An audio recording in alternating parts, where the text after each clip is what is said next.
like kind of talking about this earlier, is like how to incorporate digital media into tabletop, because really that's what our world is now, is so much digital media that it's almost dumb to not use it where you can. Yeah. You know what I mean? So it's like, I would love to be able to do that though, on like a table where we have like digital maps, and then I got like speakers to play all the music, and got like some fog machines. Somebody make me one where there's like joysticks by each player thing, and you just move your character with the joystick on the digital map. How smart. TM, if that doesn't exist already. I have never heard of that. That just, I don't know, it seems like such a Right? cool Where you're like, idea. I want to move. Yeah. Toot, toot, toot, toot, toot. Yeah, instead of having to like, I'll tell you what, there is that aspect of like Roll20 in general, where like sometimes your D&D experience becomes a little Video gaming. Yeah. that I don't like, actually. Yeah.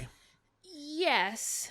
And no, there's like almost a weird world where like, I like it for maps because I'm a visual person. So it's hard for me sometimes when like we have to, so like when we play and someone is describing maps to me and I have to like draw them out, because I'm not spatially aware like that. Like I'm not good. Like I literally draw a thing and I'm like 50 feet this way, 40 feet this way.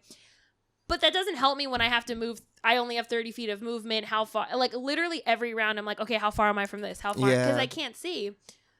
But I like rolling real dice. So if I could like watch a map on Roll20 and then roll my real dice, that would be like my ideal. And I don't know. Maybe it's just me, but Roll20 is just not as simple. And It's not. It doesn't have everything. It's good for what it is, but it doesn't have everything figured out yet. It's like, accessible. Even like the zooming out and stuff like that. And when you have maps, it's just, it becomes tiresome sometimes. It's also a lot of work, and it does take away when someone is really reliant. So like Scala and I had a DM who was super reliant on Roll20, where like you had to put every single piece of information into your Roll20. And like that's a waste of time for me, because I should just know. Like here's where it's good. DMs can access anybody's sheet, which is super helpful, right? Because as a DM, I hate having everybody's sheet open and having to go back and forth. So it's great if like Scala had a question about a sheet, I can pull it up and be like, hey, you're missing this. Or whatever. Which has happened before, where you pull up sheets for me, and actually completed sheets for me that I couldn't do. Or even as like players, if the DM would like give me access to your sheet, I could help you and be like, okay, let's do. Like we played a game one time at my house together, and we sat in the same room with both of our sheets up and like whatever. So it's good for those types of things, and it's great for accessibility, especially if you have new players who like don't know the system well, so the DM could like help them and guide them. It is annoying when you know how to play, but you can't technology very well, Scala. Yep. Because you know how to play D&D or like whatever, and you even when you don't know, take the time to read or watch videos or whatever, so you know what's going on more than most people do.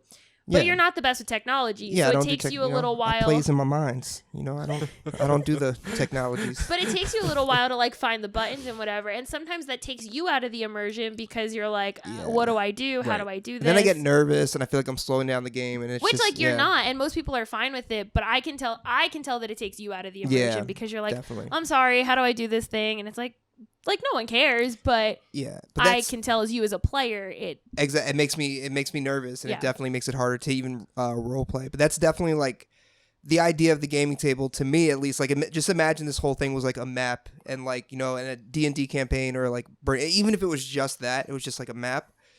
It's like it would just be so much easier for me to try and figure out what I would want to do in that situation, or where I am, because that's another thing I have trouble with a lot.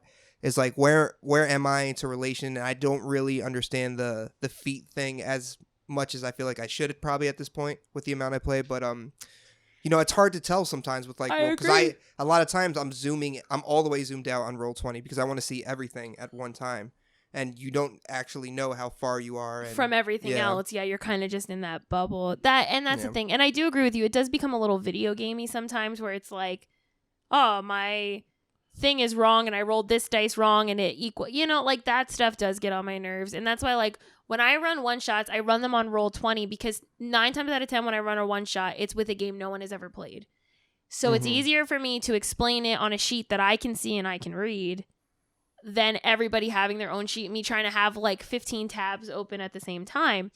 That being said, when I run on Roll20, and you can attest this because you play most of my one shots, is I don't make people fill out the whole thing. I fill out the character like stats, and then like